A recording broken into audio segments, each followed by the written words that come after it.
धन्यवाद सभापति जी। Finance bill 2025 पे आपने मुझे मेरी बात रखने का मौका दिया।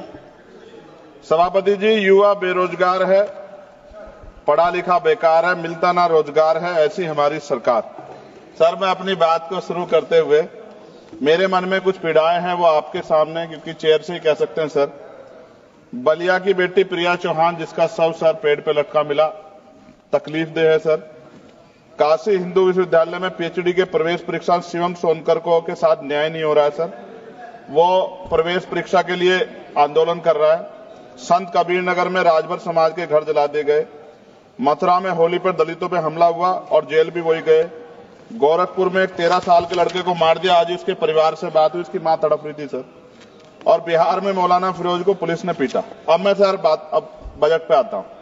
निजीकरण से आरक्षित वर्गों के लिए नौकरी के अवसर कम हो रहे हैं। सर, सरकार बताए कि राष्ट्रीय संपत्ति को बेचकर पूंजीपतियों को फायदा पहुंचाने की नीति कब बदलेगी। जीडीपी का केवल 2.9% शिक्षा पर और 1.98% स्वास्थ्य पर खर्च किया जा रहा है। सरकारी अस्पतालों में डॉक्टर और दवाइयां नहीं है। शिक्षा और स्वास्थ्य बजट पर जीडीपी का कम से कम 6% पैसा खर्च किया जाए। जो गवर्नमेंट अमेंडमेंट नंबर 144 है, उसमें आपने रिटायर्ड कर्मचारी अधिकारियों की पेंशन को कम करने का प्रावधान किया है। मेरा सरकार से आग्रह, इस अमेंडमेंट को वापस लेकर पुनः पेंशन की पुरानी प्रक्रिया बहाल की जाए। सीएमआई की 2024 की रिपोर्ट के अनुसार भारत में बेरोजगारी दर 8% से अधिक बनी हुई है। युवाओं के लिए नए रोजगार सृजन कोई ठोस नीति बजट में नहीं थी।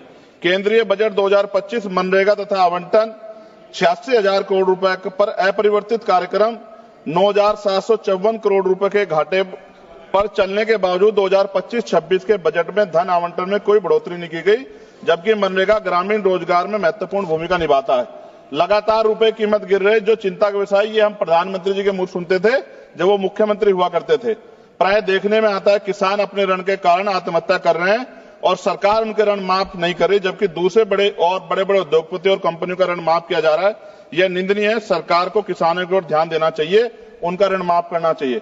कृषि उपकरणों पर 100% जीएसटी की छूट दी जानी चाहिए। भारतीय शेयर बाजार पिछले कुछ समय से लगातार घाटे में जा रहा है। भारतीय निवेशकों का पैसा डूब चुका है, जबकि विदेशी निवेश लगातार भारतीय शेयर बाजार से पैसे निकाल रहे हैं। सरकार को इस ओर भी ध्यान देना चाहिए।